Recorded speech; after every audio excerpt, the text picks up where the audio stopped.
अस्सलाम वालेकुम फ्रेंड्स, कैसे हैं आप सब लोग। उम्मीद करती हूँ सब खैरियत से होंगे। तो चलिए बनाते हैं मज़ेदार सी ज़बरदस्त किस्म की भिंडी मसाला की रेसिपी। ये इतनी मज़ेदार बन के तैयार होती है, जब आप इसको बना के खाएंगे ना तो आपको मज़ा आ जाएगा। और बनाने में ये बहुत आसान है और खाने में बेहद ही लजीज। तो चलिए मज़ेदार सी रेसिपी स्टार्ट कर लेते हैं। पसंद आती है तो उसको लाइक शेयर और चैनल को सब्सक्राइब करना ना भूलिएगा। तो देखिए मैंने यहाँ पे ली थी तकरीबन 250 ग्राम के करीब भिंडी। और भिंडी को मैंने अच्छे से वॉश करके छन्नी में डाल दिया था ताकि इसका जो पानी है ना वो सब निकल जाए और ये थोड़ी सी सूख सी जाए। अब इसको हमने काट लेना है। तो काटने के लिए ना आपने इसके आगे और पीछे के जो टिप्स होते हैं ना उसको कट कर लेना है और बीच में से आपने एक कट लगा के इसको तकरीबन 1 इंच के बराबर के टुकड़े कट कर लेने। सबकी अपनी अपनी पसंद होती है, किसी को थोड़ी बारीक भिंडी कटी हुई अच्छी लगती है, किसी को थोड़ी इससे भी ज़्यादा बड़ी भिंडी अच्छी लगती है। तो आप अपनी पसंद के हिसाब से भिंडी को काट लीजिएगा। तो मैंने भी सारी भिंडी काट ली है। अब हमने क्या करना है, हम इसको कर लेंगे फ्राई। फ्राई करने से ये होता है ना कि भिंडी में जो चिपचिपापन होता है, इसका लस होता है ना, वो काफ़ी हद तक ख़त्म हो जाता है।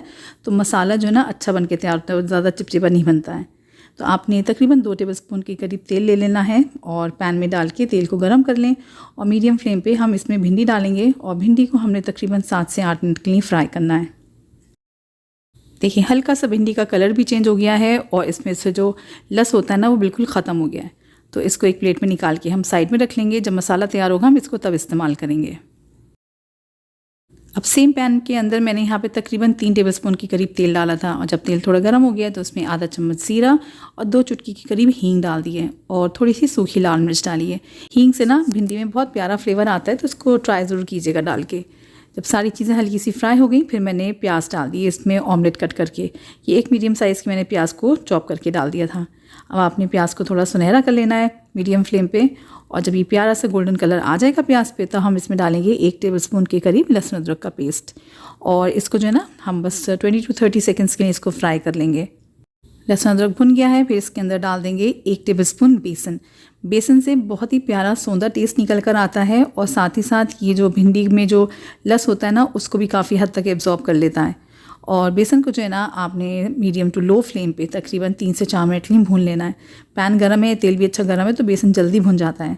और जब प्यारी सी बेसन की खुशबू निकलना शुरू हो जाएगी, हल्का ये सुनहरा हो जाएगा, फिर इसमें डाल देंगे टमाटर। 1 टमाटर ले लिया था बड़े साइज़ का, उसको मैंने पीस लिया था। टमाटर को जो है ना अब हम सारे मसाले में अच्छे से मिक्स कर लेंगे ताकि थोड़ा सा तेल का टेम्परेचर कम हो जाए, क्योंकि अब हमने इसमें डालने थोड़े से सूखे मसाले। बेसिक से घर के मसाले हैं। तो इसमें मैंने देखें पहले लाल मिर्च डाली है, अपने टेस्ट के हिसाब से डालिएगा। मैंने आधे चम्मच से थोड़ी सी ज़्यादा डाली है। आधा चम्मच हल्दी पाउडर है और 2 टीस्पून के करीब धनिया पाउडर है और 1 टीस्पून से थोड़ा सा कम नमक है। तो नमक और मिर्च आपने टेस्ट के हिसाब से डालिएगा। मैंने सूखी लाल मिर्च भी डाली है, अब पाउडर डाली है और आगे मैं हरी मिर्च भी डालूंगी। सब चीज़ों को मैंने अच्छे से मिक्स किया है और इसको मैंने 4 से 5 मिनट हल्की आंच पे भून लिया मसाला। लेकिन अच्छी सी ना टमाटर की स्मेल अच्छी सी नहीं आ रही थी, खुशबू नहीं आ रही थी मसालों की।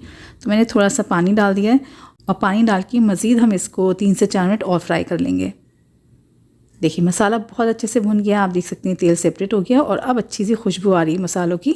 तो इस पॉइंट पे मैं इसमें डाल रही हूँ दही। 2 टेबलस्पून के करीब मैंने अच्छे से फेंट के दही डाला है और दही को मैंने फ्रिज से काफ़ी देर पहले निकाल दिया था, तो ये रूम टेम्परेचर पे आ गया है। तो दही जो है ना फटेगा नहीं। दही को जल्दी जल्दी आपने मसाले के साथ मिक्स करना है और दही को भी आप 4 से 5 मिनट के लिए भून लीजिए। तो फ्रेंड्स जब तक ये मसाला भुन रहा है आप मुझे कमेंट सेक्शन में बताइए कि आप ये रेसिपी किस शहर से, किस कंट्री से देख रहे हैं, ताकि मैं आपका थैंक्स कर सकूं। और आज का स्पेशल थैंक्स जाता है मुश्ताक अली उड़ीसा से, शीतल संध्या उदयपुर राजस्थान से और उदय नारायण जी नेपाल से। तो देखिए माशाल्लाह मसाला बहुत अच्छे से भुन चुका है, तेल सेपरेट हो चुका है और खुशबू भी बहुत प्यारी आ रही है।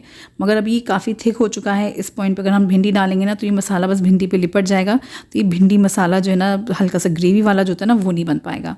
तो मैंने इसमें थोड़ा सा पानी डाला है, 1/4 कप के करीब ही डाला है, बहुत ज़्यादा नहीं डालना है। बस हल्का सा इसको हमने गीला कर लेना है और इसको जो है ना अब हम मीडियम फ्लेम पर एक उबाल आने का वेट कर लेंगे। इस तरीके से जो पानी डाला है ना उसका कच्चापन भी ख़त्म हो जाएगा और ग्रेवी जो है ना वापस से एक जान हो जाएगी। देखिए इस तरीके से। अब इस पॉइंट पे हम डाल देंगे भिंडियाँ जो हमने फ्राई करके रखी थी। भिंडी के साथ ही साथ मैंने इसमें हरी मिर्च भी डाल दी है, 3 डाल दी थी, आप अपने टेस्ट के हिसाब से डालिएगा। ये काफ़ी तीखी वाली हरी मिर्च थी मेरे पास। सब चीज़ों को हल्की आंच से मैंने मिक्स कर लिया है और देख सकते हैं आप मसाला बहुत अच्छे से भिंडी पे ना लिपट गया है।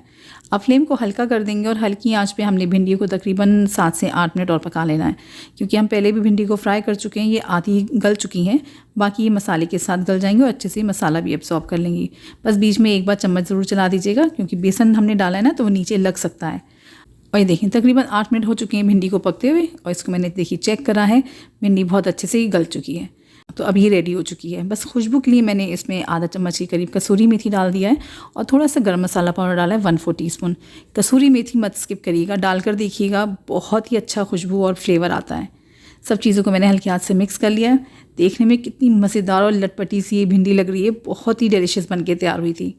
इसको ढक दिया 2 मिनट के लिए ताकि सारी खुशबू सेटल हो जाए और ये हमारा मज़ेदार सा भिंडी मसाला बन के तैयार हो गया है। बहुत ही मज़ेदार बन के तैयार होता है। आप ये रेसिपी ट्राई कीजिएगा।